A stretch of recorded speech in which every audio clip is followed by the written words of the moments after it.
what does a 2070 CPO look like? More like a value officer versus a procurement officer. What we've thought about is the procurement title has a very limited exposure to what its real potential is all about. So when you define value based on your organizational goals, your strategy, and you have a person in charge of driving that value, that's where the CPO role should evolve to. Yeah, I think the function is shifting to broader responsibilities and not just getting price, lead time and quality, but really shifting to adding value all across the process of making products for a company.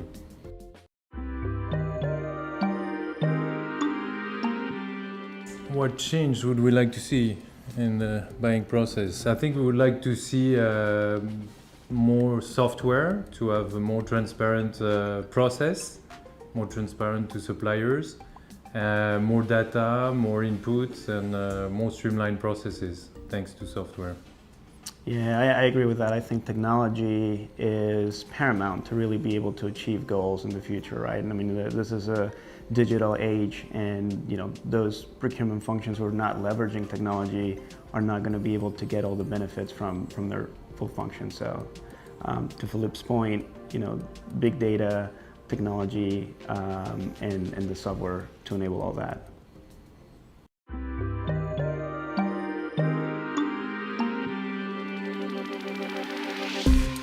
Well, we are a technology company, and we're doing exactly that. And the way that we're enabling that process is by adding services into it, right? So, even though this is a digital age, this is still, a people's business. And so you have to make sure that people are collaborating and that they're properly tying, services to the technology, the right use of the software. And so that's how you maximize both the potential of, a service with the potential of a technology solution.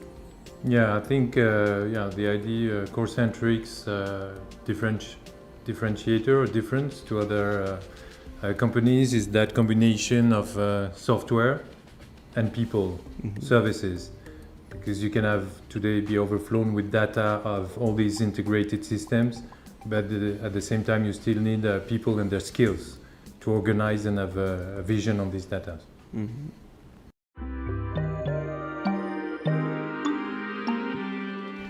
Our big idea for the profession is to change the paradigm, to make it again, a different value proposition for the CPO. And so we don't call it a CPO, we call it a Chief Value Officer. I think a lot of that is driven by some of the things that we talked about, is mixing and formulating the right equation that balances technology with people, with the processes, and ultimately with the strategic vision of the organization, which is not an easy thing. I think, we talked about the value of technology. If you can use that to almost predict the future, that's the biggest idea you can have. If you can formulate that, beyond predictive analytics or anything like that, but more so on the understanding what your vision is and what you've done in the past that get you where you are, and building up a roadmap to then predict the future and control it. Yeah, I think the value of the CPO turning into a Chief Value Officer is all this data and have a strategic vision on this data, and the AI and all the innovation is support to decision, but not decision itself. And I think our unique combination of providing service and software is the key to support this transformation of the function from procurement to value officer.